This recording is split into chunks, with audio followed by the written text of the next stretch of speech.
shipping container outside their house. Not sure what that's all about.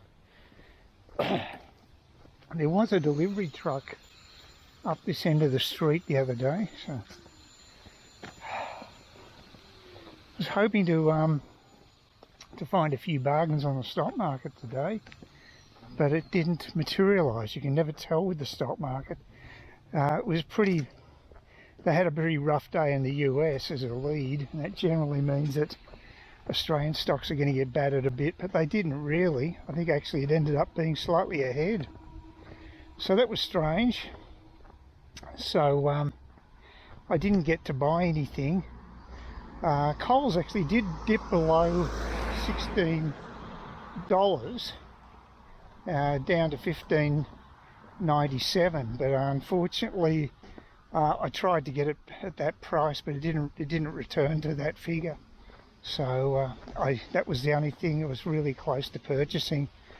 And from the new stocks there was some movement as well there, but still not enough to hit the figures that I'd predetermined. And I think it's good to stick to your guns with predetermined figures of what you think a stock is worth, what a safe price is for it, a low price, rather than continually do it on the fly. Takes out the emotional aspect of it to some degree. I think that's important. Well, it's a lot more pleasant outside here. There's the old bus. I always seem to confront it when I go on my walks. And yeah, I'm actually reprising my walk to the beach house that I did last week on Friday. So they called another meetup a week later, because there hadn't been regular meetups at that particular venue for about a month. And normally you'd have at least once. Well, when I say that, on Fridays, because they have had midweek ones, but I prefer to do the happy hour one. Well, for obvious reasons, it's cheaper. The other ones are sort of like lunches on Wednesdays. I think they normally have them, but I prefer the Friday one if I can, just to get the cheaper beer basically. So anyway, it's a lot more pleasant to walk now, and if anything it's a little threatening with rain. That's why I've got my backpack on. I've got my umbrella in there, so that's good. But yes, I've been watching the stock market quite intently today, but again, nothing has really happened. And it was good to widen the net of companies that I'm interested in investing in. But it is always a nervous thing to invest in a company for the first time, because there have been occasions when I've burnt my fingers. There's no doubt about that. There's risk involved. So, but I figure I've just got to increase my options. I think it's just a smart move, and increase the income because of it. So we'll see if my grand plan works. I had a chat with one of my neighbours here who actually also bought a house at the same time in the area because he'd seen my videos. And so that was nice. Steve, he's in Starling Street, and he had horror tenants apparently. Oh God, it's always, yeah, the thing about, that's why the stock market's got its issues, but gee, at least you don't have to worry about hassles like having bad tenants, because he said he was up for about 13 grand in repairs in I think it was 8-month period. So hardly worth getting your rent if that's the case. They did pay their rent, but it was just the repair bills were unrelenting, so very unlucky. So oh well, that's just the way it is, I guess. And that's why I would not bother going down the track of renting a property. It's much safe. If you want to make money out of having people in your tenants, you're probably best to do what my friend Len does, and she has the students in, because if you have a student that causes you hassles, you can basically send them back to the institution. So you do have the power of eviction in effect. So it's quite good. But yeah, for a normal landlord these days, the pendulum swung so much in favour of the tenants It used to be too much in favour of the landlords, because I was a tenant years ago myself. I know what it's like, but now it's just gone too far the other way. But that's life, you know. People, we can't find that medium, that balance, a lot of the time. So, but yeah, with the investing, I'm buying a new stock I'm not used to. I feel a bit nervous about it, I've got to say. So it'd be nice to get the price I'm looking for, the low price, but that'd be tainted by the fact that the stock might just keep falling. You just don't know. And I might have just been lucky with a few of these stocks too. That's the other thing. I'm certainly not the Mr. Investment Guru. I am having much more luck than I used to have. I don't make my choices on emotional level. It's a more of a hard-nosed look at how the stock has performed, what industry it's in.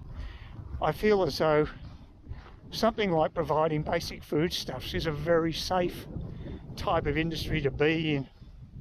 May not be flashy like in high tech, but it's an area where the needs are going to be there, and with the global instability at the moment, I think providing foodstuffs, especially that's one of our strengths in Australia, is really important. I think to get to invest in that area is probably a winning long-term strategy.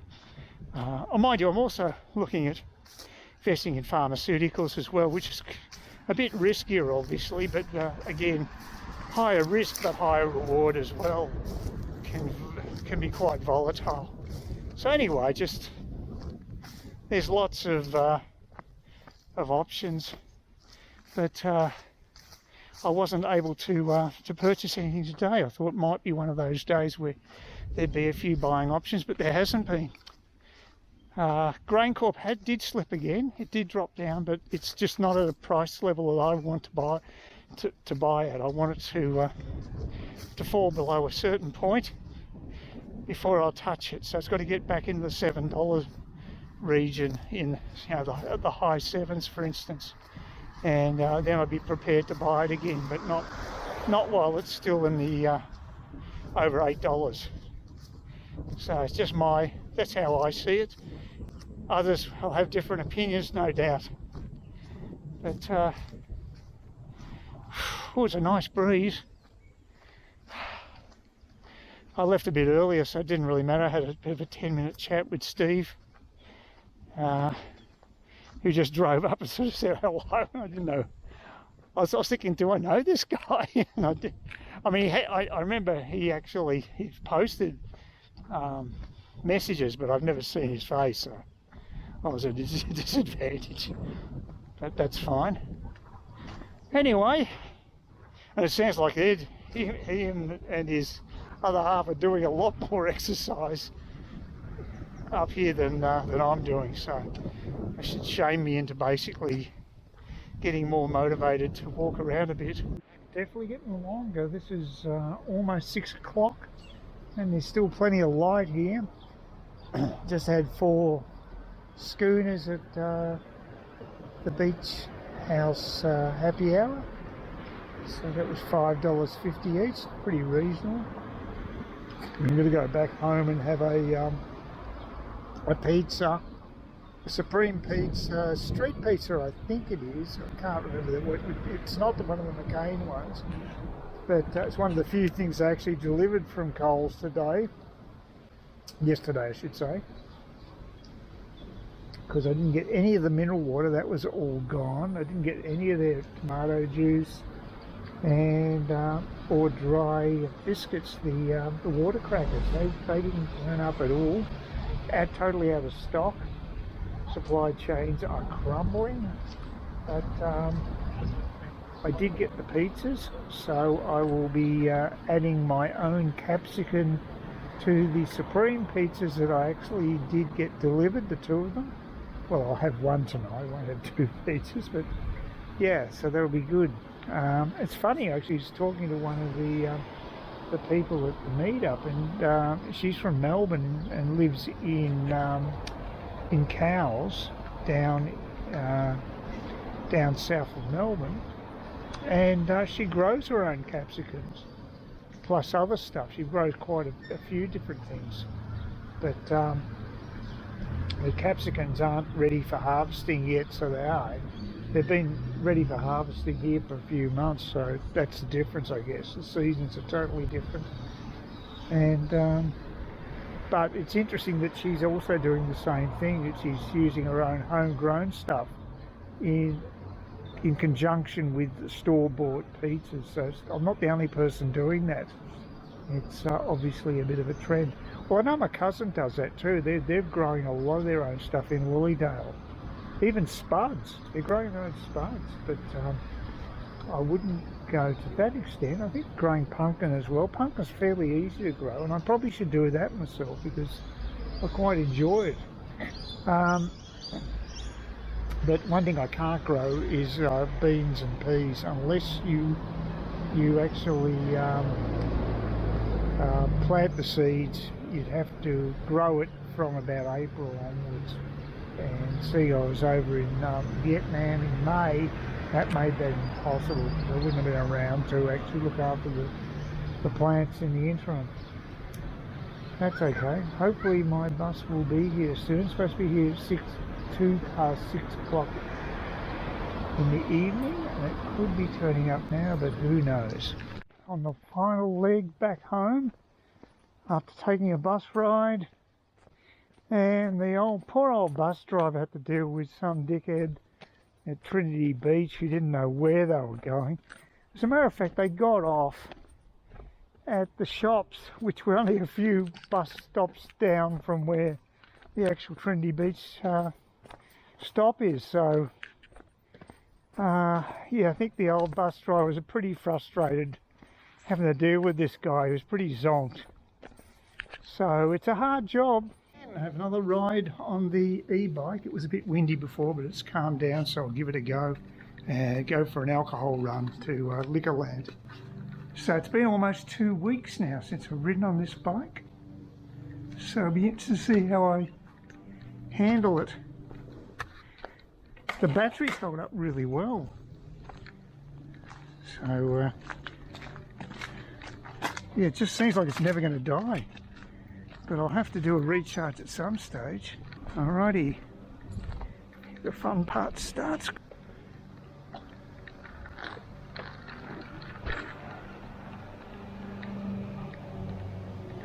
Oh, so far so good. I read a review, someone said that they only use their e-bike on pedal assist 1.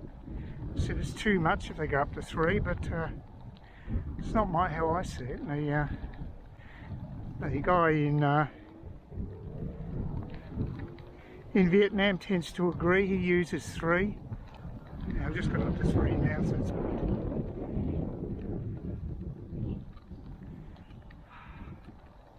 This is what works for me anyway. Everyone's different. Just good to get some exercise. There is a bit of wind, but pedal assist 3 doesn't cause that much of a hassle. But if I was on the other bike, yeah, I think that resistance would be driving me nuts.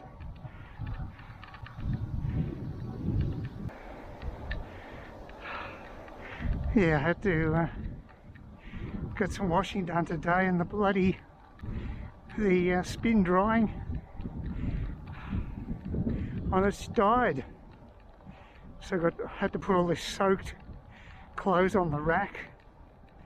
And it looks like I probably have to buy a new washing machine. I don't think there's anybody who repairs them anymore. I don't think it's worth it. I inherited it from the flat that I bought. So God knows how old it is and how much it's been used. So probably better just get a new one. So that wasn't an expense I wasn't expecting.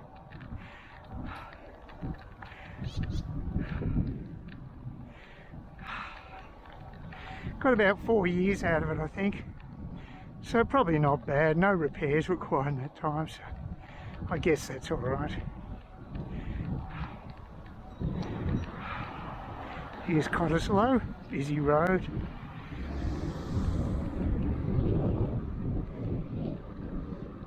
my nemesis when it comes to headwinds.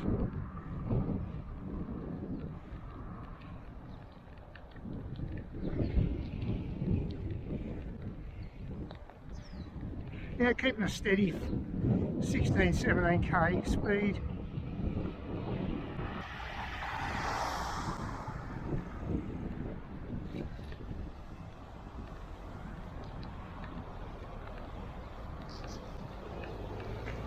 Another Monday, another walk to the bus. This time I'm not going midday at least, and weather's a bit more benign. It'd probably be in the high 20s as opposed to low 30s like it was last week. Yeah, it was pretty rugged.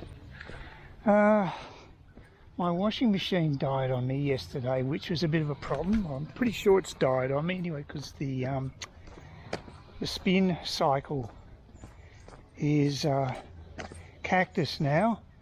It tried pumping water out at the end of the cycle, but it didn't spin at all, and so I tried it a couple of times, moved the setting to the spin part of the dial, and it still didn't work. So I believe that basically it's a pretty good sign that the washing machine's past its prime, and I'll have to look for a replacement. I've already done a bit of searching online. I think I'll probably be up for about $700 to $800 for a new washing machine, so another expense out of the blue, but what can you do? Look, I actually have had that washing machine for about 4 to 5 years, so it's not bad really, because it was actually it was the rental one. It was actually a rent in the rental property that I purchased in Parramatta Park. So God knows how long I'd been there for. It was a Simpson. I don't think they even sell Simpsons anymore. So look, it could be in excess of 10 years old easily. So way past its use by date anyway. So and I got about 4 or 5 years out of it, so I did okay. So I suppose the new model will have a few more features with all the electronics that's come on the scene, but yeah, it's like I say, it's an added expense, but luckily I've got money in the bank to buy the damn thing, so that's good. I suppose a lot of Aussies just use their credit cards these days, but yeah, I like to be as debt free as possible. So easier said than done, of course, but without running a car it makes it a lot easier. Yeah, that bird there, I'm not sure whether it's the aggressive one that my neighbour John warned me about that would attack. They've got chicks, they'll attack you, but I'm not sure. It doesn't seem to be too aggressive right now. I think they're that might be their it could be the young'un over there on the other side there. So still wouldn't take any risks with them, because apparently they've got very sharp barbs on the end of their wings, so you've got to be careful with them. But the ginger starting to sprout. Not sure if the small one over there is also ginger, but that one definitely is. And I think the way to actually plant these is just put them below the surface and even allow them, the rhizomes, to be above the surface of the actual earth. But now it's actually sprouted. I put some combination of potting mix and cow manure up to the stem, up to the top of the actual pot there, so to give them a bit more room to and nutrients to grow with. So I'll see if that works okay, but at least that was the store-bought one I just bought recently. Cost a couple of bucks, and I soaked it in water, and it does seem to be working. The ones from last year don't. I've also added some plants here. I just planted that one today, and there's the golden cane. There's about 6 of those that I've got running down the back there, but apart from those trees I just put in, there's really no foliage down the back here. Oh, there's a little bit there, but it's just basically dead fronds and things. So I definitely needed to add plants to the rear of the house, and the ones I planted a while back are doing rather well. This one here is looking quite healthy. This one here doesn't want to stand. It keeps. No, I actually staked it. Is it broken up? Oh, that's what's happened, I think. Oh no, it's still attached. The stake's looking a bit wonky though. And that's the soursop, and that's not doing so well for some reason. A bit disappointing. That's a flowering plant that I've had in for some time. And this one's doing really well. You can see it's got quite large. So that's doing okay. And this is my banana plant, and it's actually has a couple of shoots now. It's looking a lot healthier than it was. And this is the mango that I just recently planted. So we'll see if that takes off okay.